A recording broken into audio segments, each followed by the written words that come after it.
Ladies and gentlemen, welcome back to WCS Season 3 Premier League round of 16. Thank you, Targa. Always good to be trolled by a man from Dignitas behind me. Anyway, serious business right now. StarCraft 2 rocking this evening. 4 amazing games. Let's check in with the brackets just to update you, because if you're just getting in from work or you've had a long day and you're getting in, you're thinking, I know, I'll sit down and tune into WCS and watch some great games. Well, tough, boyo, because you missed some fabulous games.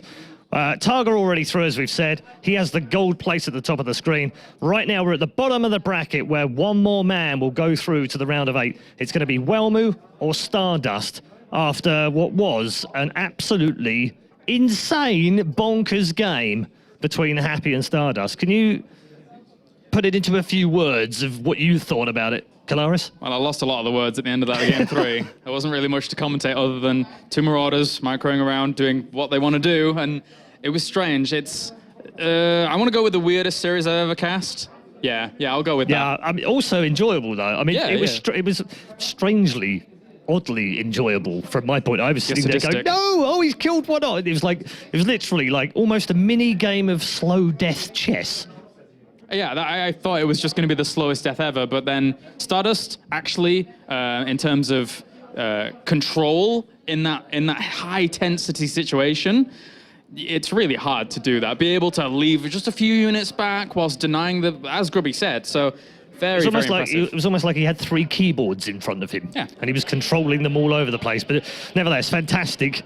If you get that analogy or not, we've got some crazy stuff coming through this evening. But we are into game 5 now. Now, I just want to reiterate this. We've lost Happy, okay, from the round of 16, which is very sad for him. He's been a man who's qualified all the way through all the 3 different seasons as well. It's also pretty much the end of his dream for BlizzCon, even though it was only an outside dream. But the 2 men left are in a similar position. They both need this win to go through to the round of 8 to keep that kind of BlizzCon outside dream alive. So we've already had 1 game. We saw Welmu dominate that game against StarDust. First time they've played each other as well. But StarDust has got a bit of form here, hasn't he? Because, of course, in the round of 32, he lost his opening game and then came back and won it. So are we going to see the same pattern here, or does Welmu hold for Europe? We certainly could do. Again, in PvP especially, there's a lot of adaptation that can come out from StarDust that works really nicely. I keep harking on about it, but during that series against Hero DreamHack that wasn't actually broadcast, I went back and looked at the what happened in those games, and StarDust noticed that Hero in the first 2 games wasn't scouting at all. So he, in game number 3, was like, right, well, I'm just going to go Nexus first. And you're not going to spot it or anything like that. So StarDust is a guy that can go for wild risks, but they're calculated risks, which is what makes him really dangerous. Yeah. Okay, well, we are ready for the final game of Group A. Which man goes through to the quarterfinals alongside the Norwegian Targa? Is it Welmu or is it StarDust? We're about to find out. Here's our commentary team for our final game of the evening. It's Apollo and Grubby. Well, thank you very much, Redeye, and welcome back over here to the commentary desk. And we're in for our final game of the evening. Another Protoss versus Protoss, the same as before, the rematch of these 2 players from earlier on. Yeah, and there was always a chance that this was going to happen. I was in the same situation last season in WCS. I was against Hasselhoffs first, and I was pretty confident that both of us would beat Red but lose to MVP. So it was going to happen again. Now this is happening, which means that if you could see that happening, you would need up to 6 PvP strategies. That's a lot of variants, so we don't really know what's going to happen. Repeating strategies in PvP is a little bit less common even than in the other matchups. Well, I'd like to just quote you from earlier on, Grubby, because at the start of the show, one thing you mentioned is that Welmu probably is the more solid and more fundamentally based player when it comes to this matchup and this matchup between the players specifically. And StarDust is a guy with variety. Then surely meeting twice in the same day would go in a slight favor towards StarDust, having known how Welmu likes to play. Yeah, I would say you're probably right with that. Of course, after I lost to Hasselhoffs too, same thing. I mean, I don't want to talk about myself, but probably same thing. Like, you're gonna think, if I meet this guy again, I'm gonna do it like so. And a little bit more thinking times than the time between 2 maps might do it for you. However, he just had a pretty grueling series against Happy. So he had something else on his mind. Now, interestingly, removing Whirlwind. Yeah, I was looking at that as well. Welmu's map of choice before. Yonsu is removed. Before, StarDust removed Frost Polar Knight That's right, yeah. because Korea is so cold. And Welmu now removes Polar Knight, so he was happy with the Polar Knight removal early, and he's still removing Akelon. The maps they're playing. Friendly banter before it all begins, of course. Imagine one of them has like a sprained wrist, like the other has like special Oh, ninja I tactic. can't believe you did that to me. Oh no. Yeah, and then smiling so satisfiedly about it. Would be a bit callous. Derelict Watcher, though, still remains in there, which was... Yeah, okay. That was StarDust pick initially, but that was also the first map that we saw Welmu pick up on. Right. And to take the lead in the initial series. And Whirlwind was second. Would Belcher have been last? I think, yeah, Belcher was last, because I remember you saying it was the most all-round map to kind of Now it's first. finish it up. Yeah. So they're actually, if they were to play all 3 games from the first best of 3, we're actually going to see how This it is would what play would have happened, guys. out. So Belcher first, then Derelict, which is obviously in the map that we saw Welmu pick up as first, and then Frost towards the end. I would feel very nervous having Frost as the last map to decide, because the possibilities are so big. They are really endless. Yeah, I wanted to say endless. I was thinking, is it literally endless? It's like, no, not really.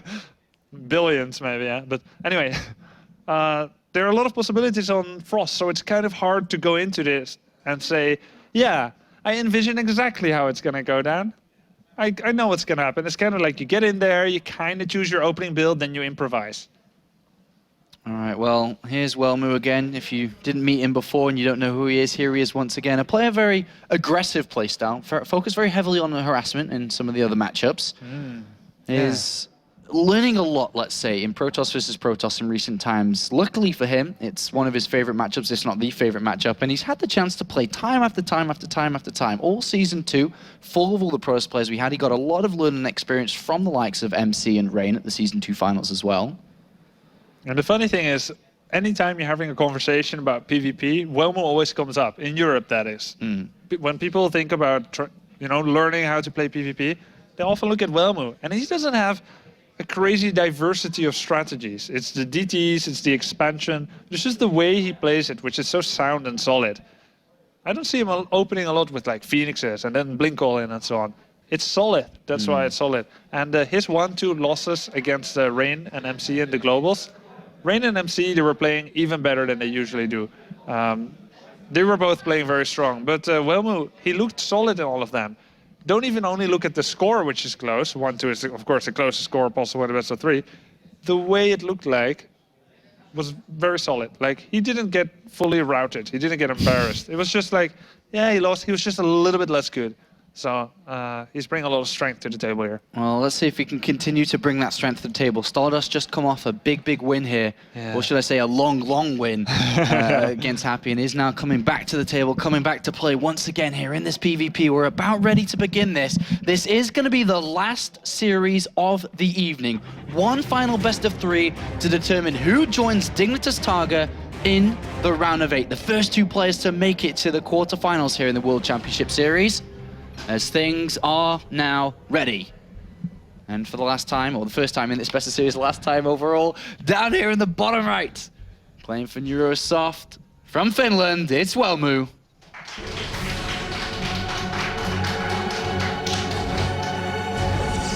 1-2-0 earlier on today against this player to the top left. As the blue Protoss, playing for My Insanity, can he do it? His name is StarDust. The epic music plays as we introduce the players, Grobby.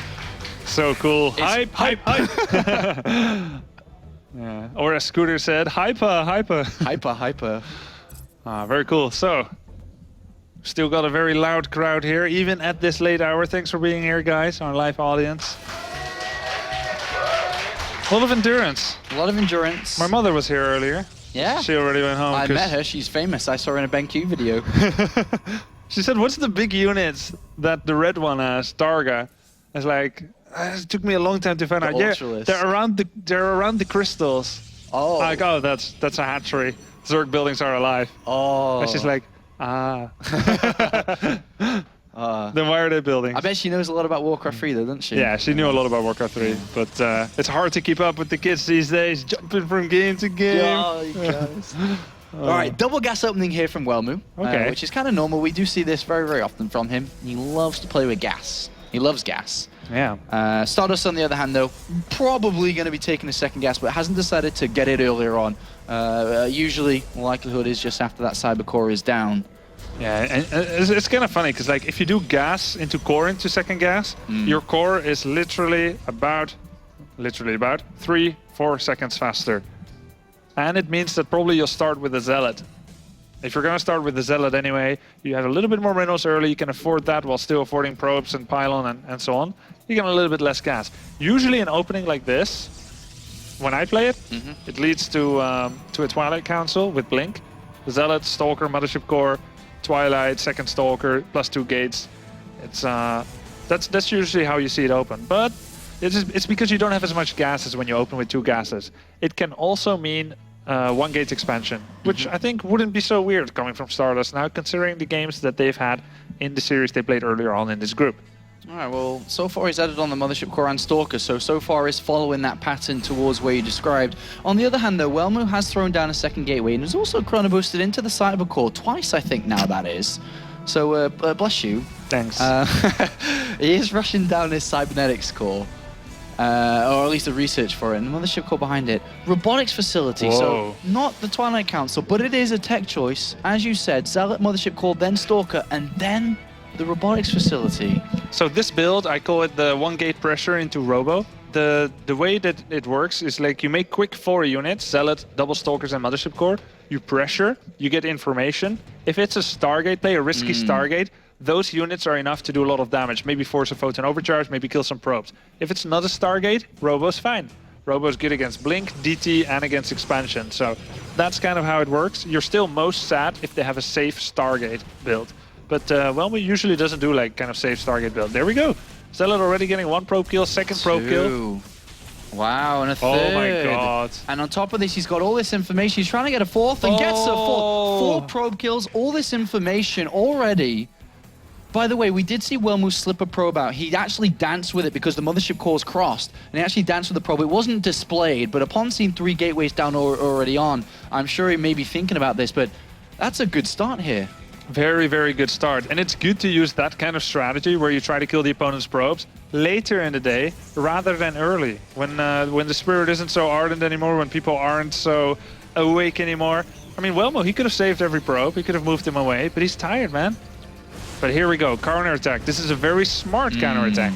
4 Stalkers. There was the Time Warp available and was not used here. It is now used, but the Mothership Core is about to come back here from StarDust. It is seconds away from coming back into the fight, but a little bit late. It does throw down the photon overcharge. Unfortunately, it sacrifices his life to do so, but it allows StarDust ultimately to survive. Yeah. Not the Ultralist, you got me going now with that Ultralist I was talking about before. The Immortal, which would play the role of an Ultralist against Stalkers here, is out. A sentry there as well to cut this up if he was even an attempt to come up here. Yeah, and this is a difficult position for Welmu. I mean, he's got to contain, that's what he has. What he doesn't have is a probe lead. He doesn't have the better army, and he has the same tech and infrastructure. Okay, there we go. He's going back with the probe count. He's at 25 against 26, remaking his Mothership Core too. StarDust is not remaking his Mothership Core yet. Kind of interesting. After the second Immortal, you think he's going to go for a War Prism to try and bust out, maybe counterattack? It's very highly likely here because he's kind of stuck, right?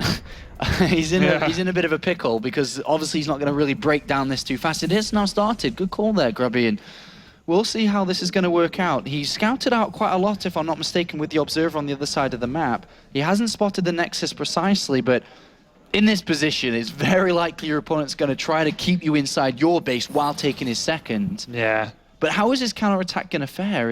What happens if it gets spotted if he's trying to lift out? So it's very key to have a pylon on the high ground, which can warp down, because it kind of speeds up the whole ferrying process. You've got some units down there already. And now it's just like, well, okay, you don't have units on my ramp anymore. He's going to attack. Now, let's take a look at the Mothership Core for Welmu. It's 89, 90 now, 91. And the Nexus is going to finish by the time that StarDust arrives. Does he have enough time to hold on? He's down in supply at the moment, but the Mothership Core will give him time. But does he have the time and does he have the units? There's 2 Immortals to nothing. The first one's just about to pop out. And it's going to be an attack not in one place, Sean, as you know. It's going to be in 2 places. We've got the Immortal drop here. He's going to try and pull the army apart. Oh. What if he gets a force field on the I round? was thinking the same thing, man. That Nexus would be rendered completely useless. But so far, Welmu is in position. He hasn't been dragged out, and I think he's realized exactly what's going on now too. Welmu's an excellent player. He knows how this is going to go down. Interesting. Choosing to guard the front so he can't get force fielded out, and he says 1 photon overcharge is enough against this. Very interesting. Usually you'll see the photon overcharge coming in the front. But he survived and he's kept his Nexus. He's not been thrown out. He's bought enough time for himself so far. Immaculate defense once again. You can really see. Counterattack. Welmu understands how his opponents think. Excellent play here. And with being able to hold on to both Nexus, clearly StarDust plan at this point. Welmu is just escalating forward with every advantage he can possibly have. A 7 probe lead difference. He has more chrono boost at this point and more banked up. He's actually taken a bit of damage now to these Immortals, and obviously the Immortals are very crucial in keeping alive, and more so to do damage to equalize the game. But the Robotics Bay has been thrown down here, Grubby. Yeah, and you know what that means? He's gonna do probably a 1 Colossus 6 gateway timing. It could be normally it could be like a Colossus macro type of play, but then you would see a Forge accompanying that Robo Bay, as you see StarDust doing. So what StarDust is gonna do, probably Colossus, +1 attack upgrade, and thermal lance. And Welmu is gonna get 1 Colossus, more gateways, and go for it. I think. I could be wrong. Well, we'll see at this point, because StarDust hasn't actually picked up the information that this is possible. He's seen the 4th gas being taken, and through all that StarDust can imagine is like, well, okay, I guess he's kind of teching up and kind of taking his advantage of his economy into a longer game. That's like how Welmu prefers to play. But it's very difficult for StarDust to pick this information up. And is he not potentially in danger against this attack with what he's currently got set up? I kind of think he's in danger, but he's not completely devoid of having a possibility of getting more information. He's still got that War Prism flying around. There's no Blink, there are no Phoenixes. The War Prism can fly around, and if he's good with it, he shouldn't lose it. Now, I think Welmu took those gases initially just kind of as a fake out, because the Immortals were there, saying, I'm going to go in the long game.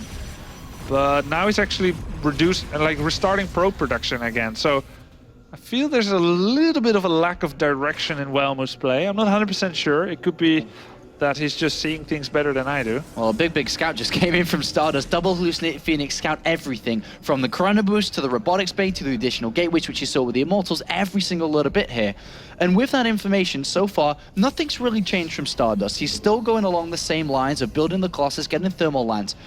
And now a Forge is being made from Welmu. You don't really get a Forge, you don't really upgrade your units if you were planning an assault very soon. So you know what happened here is Welmu said, I think I have an advantage. I had my expand earlier, I have a probe lead. I'm gonna go quick Robo Bay and I'm gonna do a Colossus timing. Then he said, I have the resources, I'm also gonna get thermal lance and maybe do like a 2 Colossus with range timing. Then he scouted StarDust and said, wait a minute, you're doing Colossus too. And I'm a good player, so I'm not gonna bank my hopes on the fact that once I'm across the map, I still have a Colossus lead. It's probably gonna be equal, and there should be no theoretical reason that it's gonna work. Yeah. Maybe it'll work as a fluke, but do you want to put everything on a fluke? Probably not. That's when he started his Forge, and indeed, he was pulled in all directions, as I thought, and now he's trying to play a normal game. Well, we do have a bit of a difference when it comes to both what they're aiming towards at this point. A 2nd robotics facility down by Welmu and the Dark Shrine. On the other hand, from StarDust, he has not decided to do that. He's actually gone up towards the Twilight Council and now is getting +2 attack in the Templar Archive. Completely 2 different tech choices. Yeah. But are they not, in this position, both going to expand anyway? Which means this is going to develop on quite long with 2 completely different types and styles of armies. It's so interesting. Yeah, it's exactly like you said. Or did Welmu just try to fake a 3rd? But I don't see him not taking a 3rd. right? Yeah, he's going to take a third here. They're the Prue moving out. He's actually got a Hallucinated Phoenix inside his opponent's main base, sees the Forge Chrono Boost, knows the Twilight Council is down, sees the Temple Archives as well, so knows everything, absolutely everything about his opponent and where he's going. We've talked about how Welmu is very articulate and very knowledgeable on this matchup. He knows exactly what his opponent has. StarDust, on the other hand, not quite yet. Doesn't know about the second robotics facility, doesn't know his opponent's tech choice and army composition. how does this now interact together? There's got to be a massive interaction. Yeah, there's a lot of permutations here being calculated by both. And StarDust, he's flying in now. Is he going to lose that Warp Prism? It looks like he will not. We got it away just about there. Zealot's getting in nice and close, and well, at least the Zealots will get cleaned up eventually after dealing a little bit of damage here. Now, interestingly, the Dark Shrine is done. I don't see Dark Templars just yet, but somehow StarDust intuited that he needs the cannon. So there's the Dark Templars at On the top right side. Now, he intuited that he needs a cannon. He's already covered his first and second base. There's a cannon in each base, so that's enough for a single DT. If there's like 2 or 3 DTs going into the Mineral Alliance, they can just power down that cannon and have their merry way with that base. I like. All right. Is that my computer? I don't know. It might be this one. I'm not sure which one Kalaris was logged into, man. It's always Kalaris' fault, though. It's always his PC. Oh, it's this one, I think. Yeah? Shall I just leave? Wait, now it's Sean too, so I don't know what's going on, man. That was Sean lagging too for a second. And then Funker. Oh, like everybody's taking their turn. World is falling apart. I don't know if it's happening for the players though, because surely you'd pause at this regard, right? Surely they must be seeing something. They're seeing it. Oh, you think? Okay. They're just they just hope it'll pass. All right, we're all. Okay, he definitely knows what's going on. Funker's now lagging out. Shall we pause?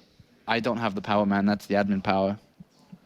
That's the admin power. Okay, it's been paused by StarDust. Okay. All right, so we're going to take a quick second out. So while we just kind of resolve this issue, the DTs are around, Grubby, but I think they've gone somewhere. I don't know. They're not in the same position where they are. I'm not too sure. We're sure exactly. we want to talk about this right now. What if someone accidentally take off their headset? Okay, let's not talk about this. I'm sorry. No one's taken it off yet, but I do. Okay. So, first game of the series. It's looking pretty epic. Both are developing their tech paths. It is. And I feel like we're moments away from a possible confrontation or some key moments. Currently, it's so close when it goes to a lot of different things here. Do bear with us, everyone. We're just trying to sort this out for you so we can continue this on. Not too sure exactly what the issue is. For people maybe from the American East Coast or maybe the West Coast who have just tuned in to our WCS Europe, welcome, guys. Hello. Sean, tell them where we're at if they just tuned in. Well, we are currently in the last game of the evening, which is the final match of any style of WCS group you've seen before. There are 2 starting games, then you go to the winners, the losers, and we're in the final match right now between these 2 players. We did have Dignitas Targa make his way through in first place, a surprise to many. Yeah. And now we are playing to decide who moves through in second. Yeah, happy in last place already. This is between second and third. Second guy will finish second in the group, obviously. And then he'll qualify and we'll make it to that round of 8 playoffs on October 5th and 6th. That's right. I actually looking forward to the round of 8 already. I always have fun doing the WCS round of 16 and round of 8, having everybody here like yourself, like the players. Lots of StarCraft discussions go left and right between everybody. It's always one of the best times. Yeah, and that's going to be 2 epic long days of WCS content. Yeah. Of WCS Europe. We've got the round of 8, 4 quarterfinals, then we've got 2 semis, and at last the finals. And the playoff matches too. The playoff for the 5th position. 5th position. Needs to be decided to go to Canada for the Season 3 finals. Which city is it in Canada? Has it been announced? I don't know. Okay. I'm not sure. Not quite sure. I think I may know, but I don't want to step on anybody's toes. It may have been. Okay. It's in Canada. That's all I know. Yeah. It's a pretty small place. So. It's a small place, so you can guess between a couple of cities if you want. Yeah. Just is it in the French part or the English part? You'll I think it's find in the English part. If it's in the English part, you just say, I don't know where Canada are the very WCS well. Season 3 finals? And if it's in the French part, you say, où est le Season 3 final place? Exactly. Exactly. Yeah. Have you been to Canada before? I haven't. You have? I haven't either. Yeah. There's a lot of people that are in esports for a very long time that haven't been to Canada. And they have a lot of fans. Canada is a big scene. They've been desperate for events in their scene.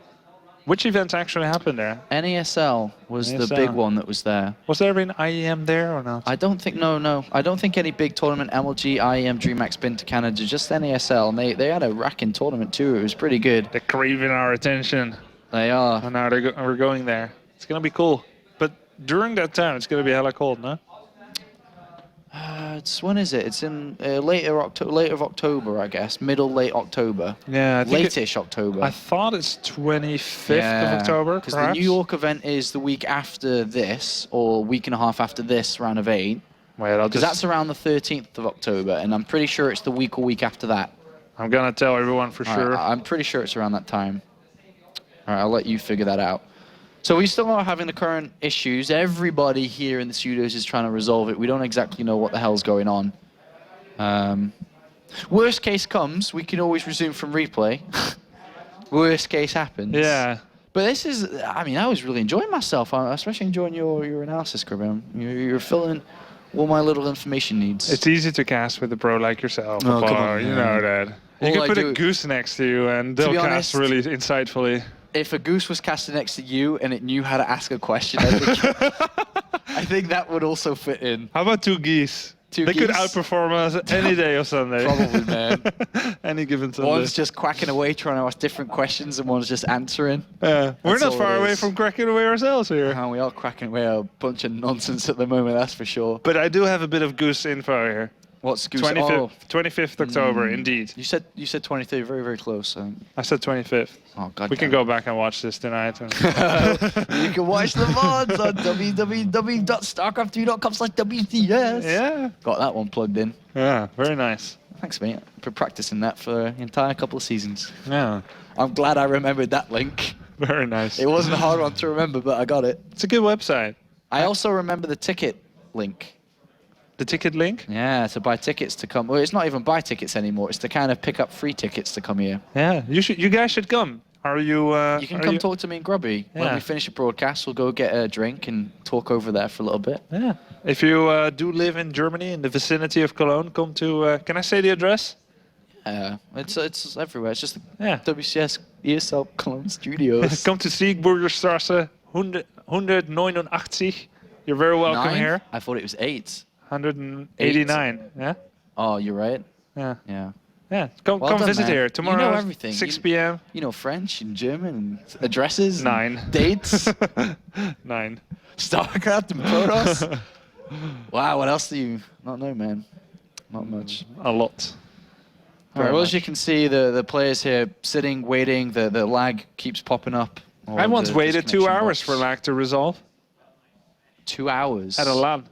It was the haunted MLG tournament. Oh, that was the. Which one was that? What was it? Was it Dallas. MLG Dallas. Yeah, 211 or 210. Yeah, 212. Oh, So we was paused. it 212? Yeah, Was it 212? maybe it was 211. I think you're right, 211. 211. Yeah, yeah. So we paused right as Hellions were about to come into my base.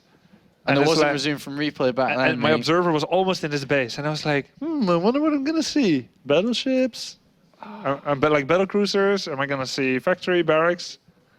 Anyway, Okay, it looks filling like time is over. My favorite time, except when I'm at the dentist. I didn't expect that. I No, didn't me expect too. Dentist. I don't know if you purposely meant that or is it the first thing that popped to your mind? The dentist. Some things just I happen. thought you were going to say the hairdressers with the hair that you've got. They fill hair. I said filling time. Filling time at the hairdressers, man. I guess so. You got to wait there while you. I colored my hair red once. It was a bet with the 4 kings. Todd went blue. I went red. And other guys went yellow. I've never seen the picture with you with red hair. Let's just say that. I'm very glad. I'm very glad. Is it on the internet? It has to be. Come on. No, you'll never find it. It's on the internet somewhere. You'll never find All it. right, it looks like we may be ready now. So thank you for bearing with us while me Yeah. and Grubby talk a bit of nonsense. But you're now ready, so we can actually jump back into this game. We are going to be jumping in immediately. The countdown has begun from our admins and observers. Looking good so far. So we're in. let's pick up the thread, Sean. All right, so where were we? We were discussing the different tech choices that we have upon us right now. We have a player very heavily on, focused on Colossus at the moment. Well, we see StarDust, not as much, but still has a few. Yeah, and we look at the worker counts. We've got 68 for Welmu and 52 for StarDust, but equal supply, which means right now StarDust is the upper dog. He's also got the upgrade lead, but it soon won't matter anymore because they'll both be 2-0, and you cannot win a fight with just progress on your third attack upgrade. Well, DT's into the natural here, Grubby. Take down that cannon wow. very, very fast. And then the Zealots on the third base as well, and a recall actually comes in, a massive recall having to deal with this, and Welmu. And there's no observer. Oh, well, you gotta be kidding me, there's no observer. StarDust observer is in the left middle of the map, right above the left Zilnaga tower. And Oh, dearie me. why recall on DTs without an observer? I think he kind of misjudged the situation there. Very unfortunate for Somehow, StarDust. some way, Welmu finds a way to get to the mineral line every single game and is now in a big, big lead. 68 to 44. Very big lead there for Welmu. So again, it's going to be about if the first engagement doesn't end the game in StarDust's favor, that's going to be it. Welmu will go ahead. His economy is extremely far superior. Well, there's more Zealots being warped in on this right-hand side. That pylon is a nuisance. Oh dear. The maladies have not ended yet. Not yet, apparently, as admin does pause it. But those 4 Zealots going to get into the mineral line once again here. And we are once again struck by this, and it looks like we are going to once again discuss Struck things. by a spark of lightning. A spark of lightning. It could be raining outside. We don't know. Could happen. I've heard Cologne's a very weird city when it comes to weather. Yeah? Very weird. It's something to do with how it's in like a valley dip thing and with rivers and stuff around Really? it. Something. I would messes never up have with the come here weather. if I knew that. Apparently, from what I've been told, I've experienced it once or twice. It can be really, really sunny and beautiful one part of the day, and the next it can be the complete opposite, and tropical rainstorms randomly happen. Wow. And I actually kind of like that. Sounds because, like a scene from Jumanji, man. Yeah, it's you know, it's Cologne apparently. What's talking about? I was actually going to think a little bit about winter weather because I've obviously been in Sweden for a bit, and that's very cold. Is Netherlands really cold when it comes to winter? I think Sweden gets a little colder. Sweden is a bit more extreme than the Netherlands. It's kind of temperate. Our winters can go under -10, but generally we'll have like frost, slight frost, medium frost, but not like -20. Okay. Yeah.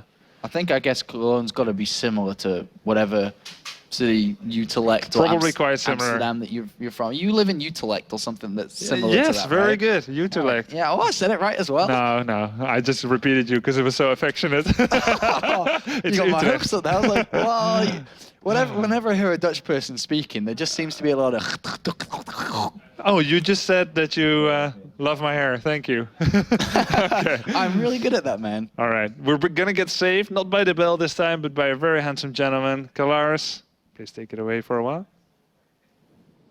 Thank you, guys. Yeah, unfortunately, struck by the pause at the moment, so a little bit of time to kill and a little bit of time to wait as well. Thank you to our friends over in WCS America, by the way. Just a quick announcement for you guys tuned in right now that we're hoping to go on and watch WCS Extra after the show. It won't be happening now because obviously we're running late, and WCS America will not start until WCS Europe has finished. So thank you to the guys in America for being patient with us as we wait our way through this pause. Kalaris, your thoughts on these two matching up? We talked about it earlier on. We thought this was going to be a straightforward game. Unfortunately, it's not turned out that way for other reasons. But just talking about the two players again and just recapping people on where we are, because Welmu earlier came through this 2-0. No problem at all, seemingly. StarDust has had to fight his way back through past Happy just to get this shot. But both of them have kind of designs on making the BlizzCon finals, albeit an outside chance though. But how realistic do you think that is? In terms of getting to BlizzCon? Yeah. They'd have to give arguably the performances of their lives to do it. Certainly, they'd have to claim a lot of points to get there. But in terms of how they match up right now, they still have their headsets on, so I can talk a little bit about the game.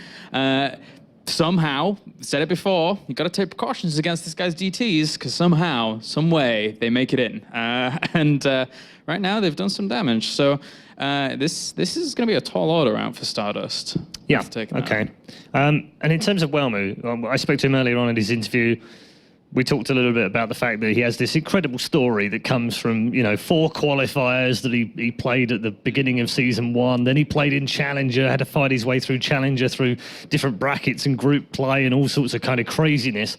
Then he gets himself into the round of 32 last season, somehow squeaks into the round of 16, then goes all like Protoss ballistic on us and makes it through to play MC, and then loses, but still makes it to the Season 2 finals.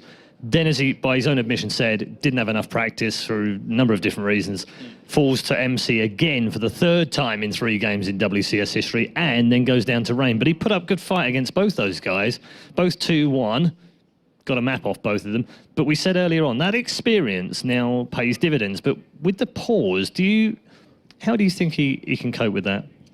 I don't think he'll really crumble too much under pressure or anything like that. It's weird for the Finnish Protoss because seemingly every single really important aspect of their careers comes down to Protoss versus Protoss. We've seen Elfie time and time again have to deal with that. And now Welmu's been in this situation now 2 seasons in a row. So I think he'll be okay.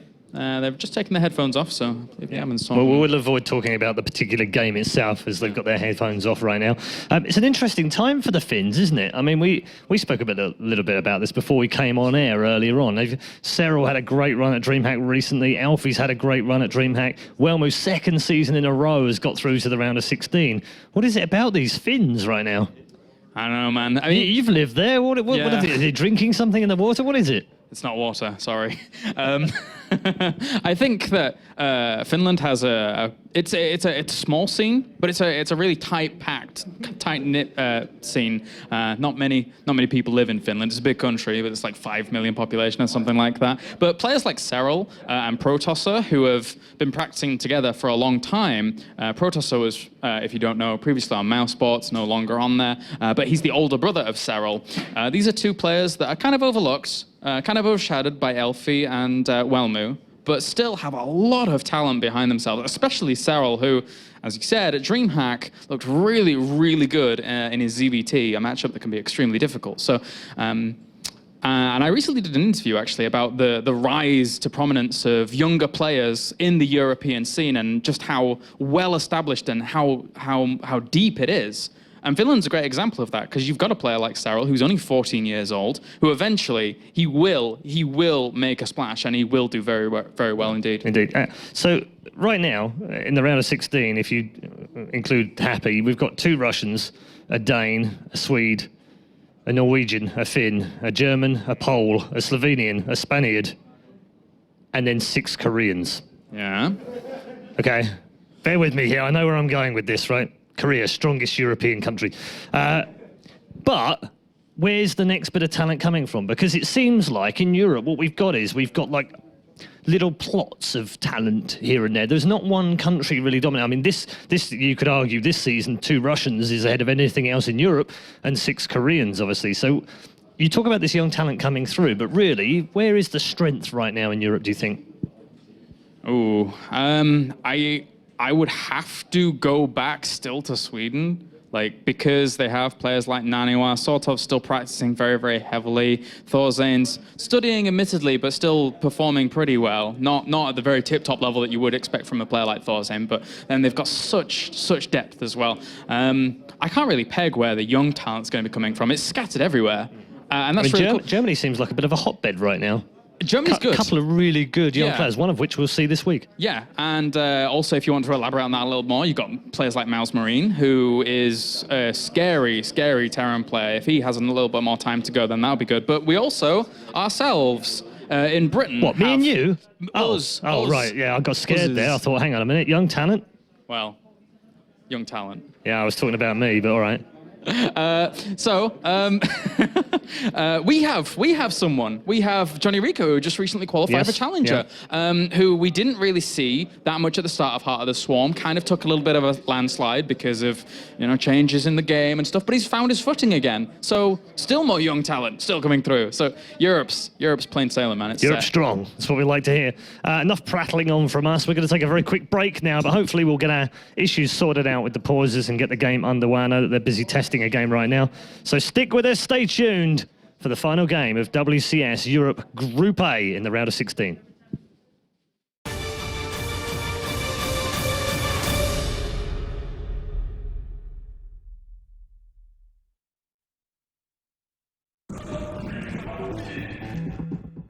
It's Demara. I want to show you my mouse, RocketCon Pure Optical. It's designed in Germany in Rocket Studio. All clicks is very smooth. Also, you have side button. You can use it in some games. Like for me, I use it for idle workers in StarCraft. We have the best sensor nowadays, Pro Optic R3, up to 4000 dpi. If you accelerate it even to 20G, it's still very precise.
Welcome back to WCS Europe Season 3, round of 16 for the Premier League.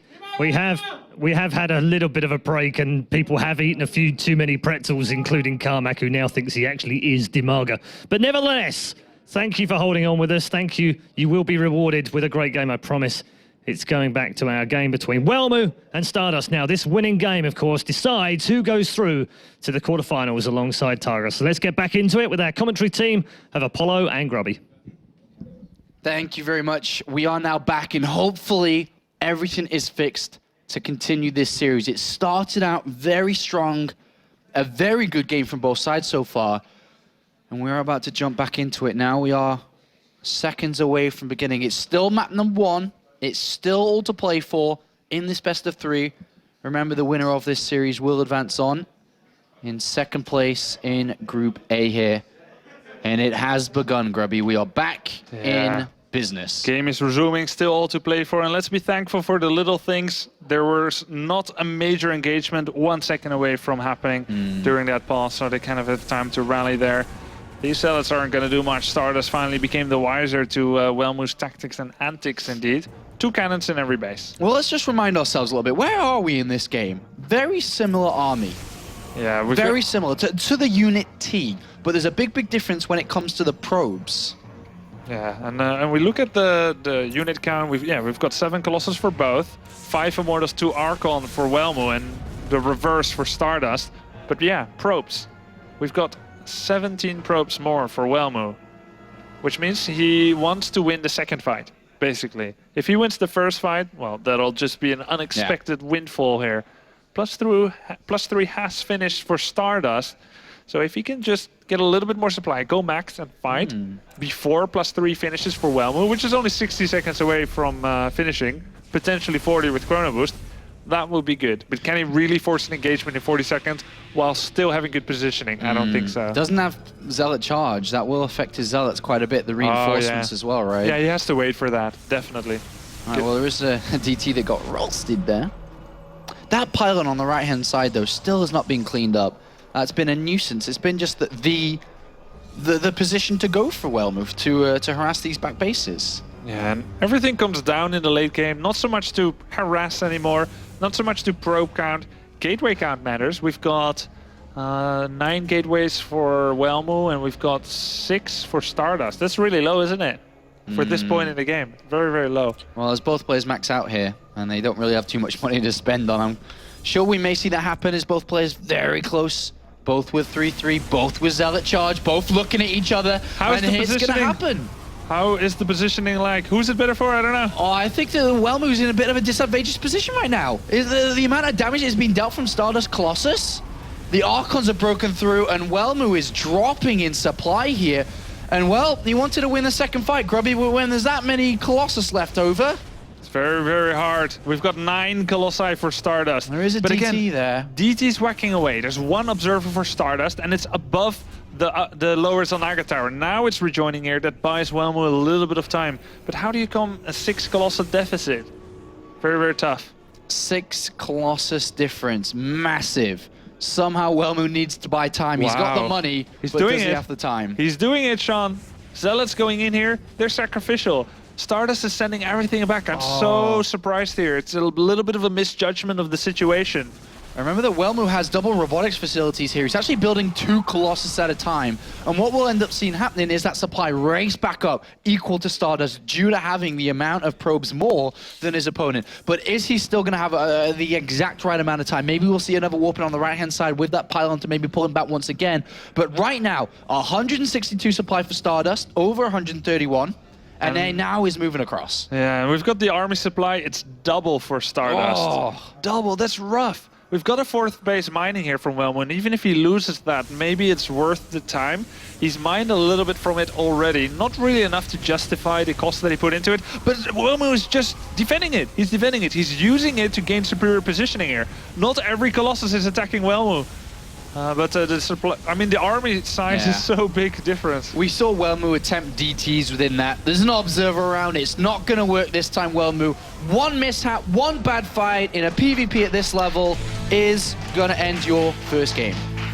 Wow, I didn't expect the game to unfold like that. Yeah. But it's the risk. I've had a lot of games like that where I do overly much harassment. You kill probes, fine, that's great. You take an economy lead, but what do you use it for? Ideally, you would want to have like 18 gateways. And that's too much for the way this game went, but generally, gateway count is where you really get the biggest advantage in, because then you can win the second fight. With just 9 gateways against 6, and particularly the amount of Colossus that were left for both, it's too hard to win the second fight. Actually reminds me very much, Grubby, of a game that we saw in the round of 32 against Genius on Akelon Waste, if I remember. You had a economy lead, you had a massive amount of gateways, and that's exactly what happened, what you just described. I even had way too many probes. I was like, every time I heard a probe sound, beep, beep, beep, beep, beep, I was like, no! Another one I built! I was just like in that movie with Jennifer Lopez, where you come from? Why have you probe? I remember casting it, I'm like, I think Grubby's at like 80 probes, guy. Is this a high amount? Maybe even more than 80 probes. Is this a special strategy or no? I think Grubby has like 20 gateways, Yeah. and somehow everything just continues to reinforce. There's like 10, 15 DTs that just come into the army as well. But I think I would have lost that fight if I didn't, that game, if I didn't also have a very fortuitous positioning. Like he was going up the ramp there on Akelon Waste, kind of outside the 4th base, and I kind of traded well there, and that's how my Remax could win. But if the positioning was better. In the end, positioning is everything. And as you said, StarDust had a better one there. And that's why he took that. All right, well, I'm sure that both of these players now ready for map number 2, Derelict Watcher, the map that Welmu was able to beat StarDust on initially in the first best of 3 that these two played. If you are joining us late and haven't looked at the results, they played earlier on today, the second game of the evening. Welmu took it 2-0. But right now, it's StarDust leading this series. Can he make the revenge match? Can he make the comeback? Can he go to the round of 8? He's so far done so well in the World Championship Series, smashing the Challenger League qualifiers, smashing Challenger League, and he's in the round of 16 right now. And up here, to the top right, a player that represented Europe in Season 2, playing for Neurosoft. It's, of course, Welmu.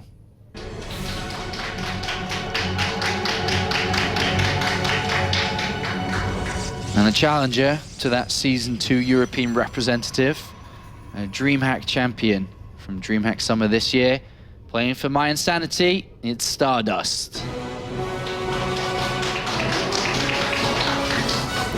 Such endurance these guys have. I mean, you have a lot of endurance too. You're doing like long days of tournament, 17-hour days. This is really hard. They would just kill my voice. But these guys, yeah, they're playing, and it's everything or nothing now. I guess the biggest thing would be the brain, right, to be affected when playing for so long for these guys. Yeah. Just not thinking properly, making the right decisions. Yeah. And StarDust, he's making a lot of right decisions for someone who's had a grueling series like that against Happy. So I'm very impressed with these guys' fortitude. And let's see, is someone going to do something strange here? Sometimes you see some weird jumps from a player, and it's almost like they're screaming for help, like, I want to go sleep. Let's just let this end any whichever way. But as of right now, it's not happening. Let's see if they play as solid, or if someone is losing his nerve and wants to just G's all in. You got to be, if you want to be successful, Grubber, you got to be willing to sacrifice sleep. And that's what these players will have to do here. Definitely. They all must forget about that. But let's remind ourselves what happened in that game when Welmu was the one that picked up the first win. Welmu decided to go for double gateway, Sentry initially, to go for a 2-gateway expansion. I'm so impressed you still remember the beginning of the game. StarDust, on the other hand, went for a very, very fast, as you said, Stargate play. Didn't work out too well for him now. So coming back into Robo, this, right? Oh, on Derelict Watcher, right? Yes. Derelict Watcher last time they met, Yep. earlier on today. Yeah, true. And so far, you know, it is shaping up with the second gateway coming in for Welmu. What is the first unit that he gets when the cyber core's done? Let's look at the gas. I think he's going to get Sentry Mothership Warp Gate once again. So is that not once again leaning towards his favorite build here? There's the Sentry coming in towards an expansion play. And then the question now comes down to what the hell is StarDust going to do? Yeah. He's got a new try, he's got a new attempt, a second chance, some may say, on this map. It looks like he's repeating his build from last game. 1 gate pressure into robotics facility. Maybe he feels like this works against the biggest variety of what Welmu has showed so far. Against the DT build, against the expansion build. And yeah, it's probably just going to be pretty solid. Okay, well, the probe of StarDust has entered in, and he's seen the Sentry. And as you described earlier, just by seeing the Sentry in the production tab, you were able to build up probably his build and how it would shape up. Surely StarDust would be in the same boat upon seeing the Sentry, upon seeing the Mothership And core. now he doesn't need to make the Robo. So, I mean, where does he go down with this? Does he He's just going to expand expand himself? right away. I mean, like, why make the Robo before the Nexus if you know that the opponent is going to go for a non-pressured 2-gate expand? This is what I was talking about on Whirlwind. StarDust seeing Welmu's favorite all-around strategy with the 2-gate expand. At one point, he had to decide this. He had to decide. That's saying, I'm going to expand earlier. I've tried to break you a few times. It never worked. Your defense is immaculate. How about I just get a quicker Nexus? And now he's pretending to be aggressive. Welmu is delaying his expansion. Normal 2-gate expansion time, 5:30. It's 5:45 and he hasn't started it yet. And now, what is Welmu doing? Well, he's sending out a hallucinated Phoenix and a probe on the other side as well to figure out what the hell is going on. Is he attacking me? Is he not attacking me? And as you said, well, 5:30, 6:05 right now. 6:05. We've got the Nexus 80 seconds done already for StarDust. 40-second delay on that. 40-second delay, yes. Good moves though by StarDust. Very articulate, very well done. And now Welmu's like, you cheeky bugger, you've got down this Nexus rather fast. And then all of a sudden now, I mean, how does Welmu respond? Does he just go into his regular game and say, you know what? I think so. Like, as long as he doesn't die, I feel like Welmu's going to be comfortable. And look at this. We can learn from this. Every Protoss who's watching this, as soon as you see you're both on expansion, start the Forge. At least that's what Welmu believes you should do. And there he is. That's going to be something that will maybe allow him to get back advantage in this game. Now, there's two ways you can use an earlier Nexus. Simply take an economic lead and go to the late game and have everything be normal, but you're a little bit ahead in everything. Or you can say, I'm going to try to leverage it to do an early timing on you. A little bit dangerous because Welmu had good defenses. Well, currently StarDust here on the other. I mean, both players are trying to scout each other out, and they are taking their gases a little bit faster here. StarDust with a bit of a supply lead at this moment, but he is about to go over to the other side of the map for the first time with some. With this hallucinating Phoenix to get some information. He is going to see this expansion, sees the gas has been added on, and he's going to go in and be like, all right, 1-2 gateways, there's the Robo, okay, cool. There's the Forge, all right, cool. And he already does have his Forge on the way. He's expecting this expansion to be down. One thing, though, he does have a Immortal production started much, much earlier again. Yeah. You mentioned it before that StarDust likes his Immortals. On the other hand, Welmu, on a map like this, does not. Wide open in the middle. And that, at the moment, with the Twilight Council coming in as well, is again how he wants to play this game. Yeah, and it looks like Welmu doesn't start Immortals until he confirms Colossus production on the opponent. Anytime now, Welmu, feel free to go confirm Colossus production because we've got a Robo Bay coming up there.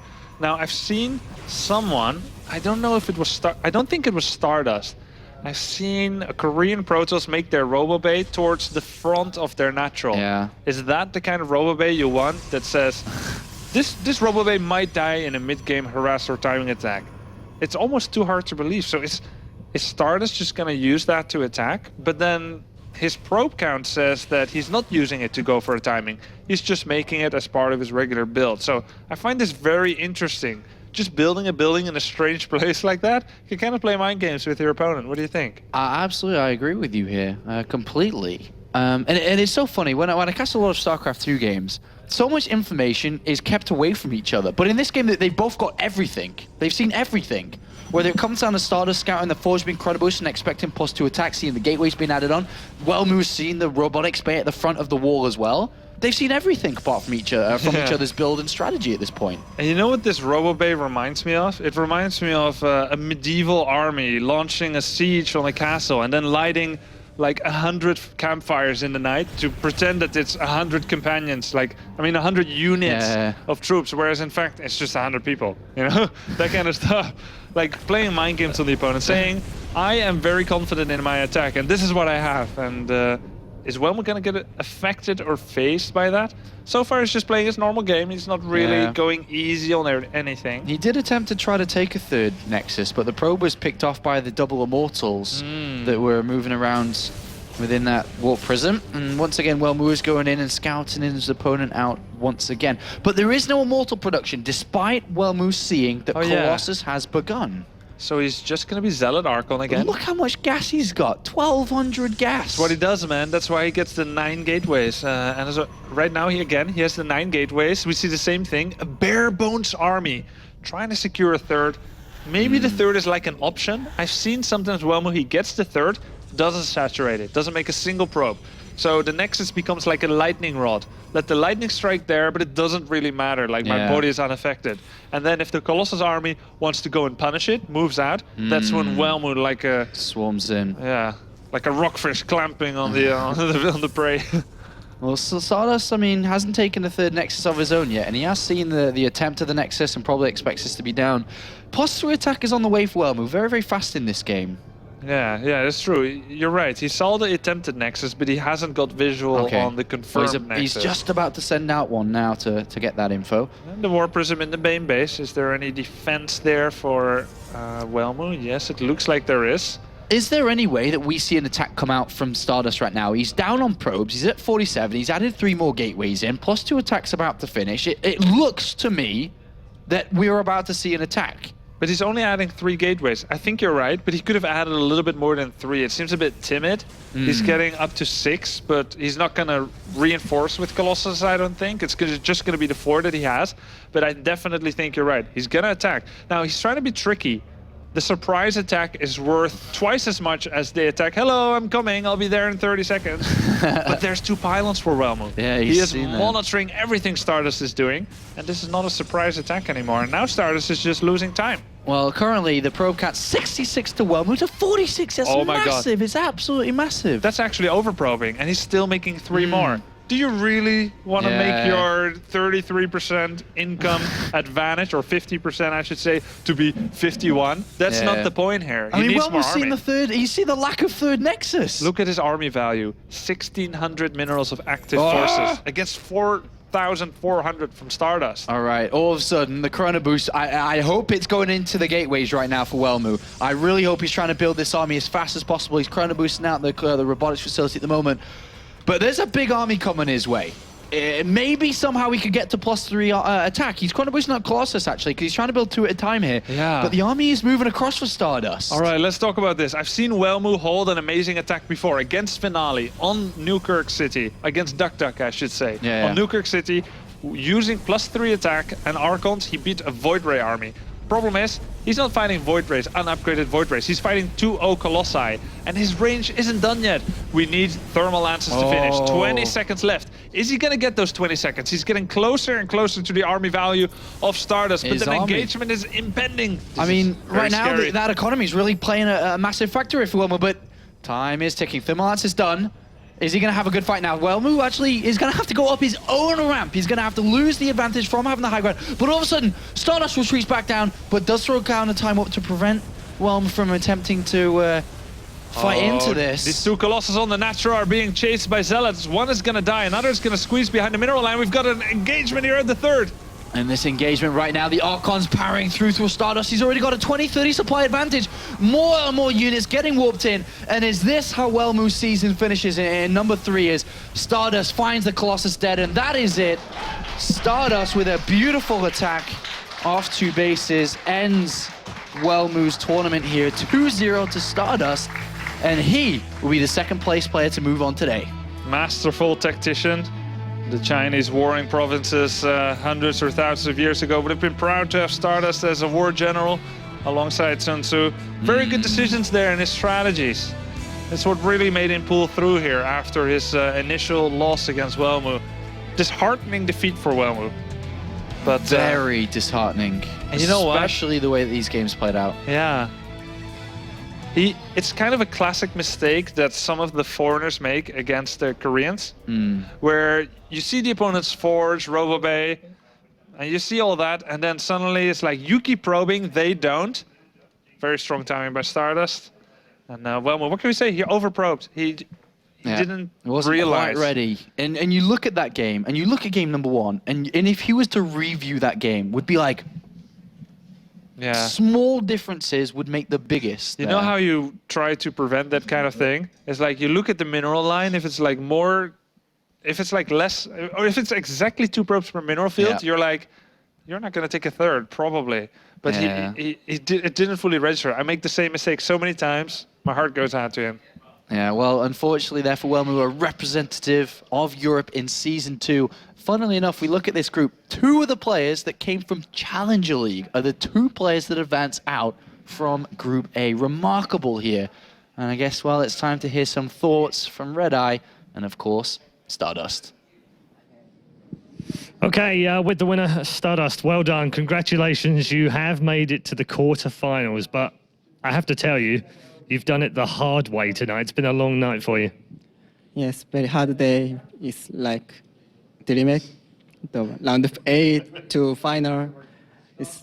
My feeling is like finish the final now. Yeah, so happy. So, what is it about you and the games that you lose? Because you lost in round of 32 against Cass, and then you won, and then you lose in the round of 16 to Welmu, and then you come back and you win. How are you able to do that? Actually, I don't know my opponent strategy, the style directly, currently, because I don't watching VOD a lot for my opponent, because if I'm watching many VOD for the one tournament, it's waste of time, because I have so many tournaments every time, but I can't watching every player's VOD, so I just make my mind, I can in every strategy, be play safety, and then be confident. And then, actually, European player have only one style in one tournament. So, like Cass, he was play 6 times same strategy, like CC first, and then he was same last game. And then first game, I know the strategy. So maybe I know more than my opponent about play. Yes. Okay, well, congratulations. We'll leave it there. It's been a long night for you. Ladies and gentlemen, StarDust joins Targa in the quarterfinals. He also continues the streak of WCS Europe, maintaining that curse that seems to be in place. But tomorrow, it's going to be broken. Join us again tomorrow at 6 p.m. Central European Summertime for Group B. It is the group of death tomorrow, with Vortex involved, MC, Baby Knight and Thorzane all in action. But before you even get there, there's also WCS Career in the morning. It's less than 10 hours away. Rain's involved, SOS is involved, Trap is involved, Keen is involved. But before we even get there, ladies and gentlemen, it's time to hand you over to WCS America for Group A action. The defending champion Pole in action, and he also has a mega group of Koreans to get through. Thank you so much for joining us this evening. Enjoy the rest of the night for more StarCraft action. We'll see you tomorrow.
What?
Yeah.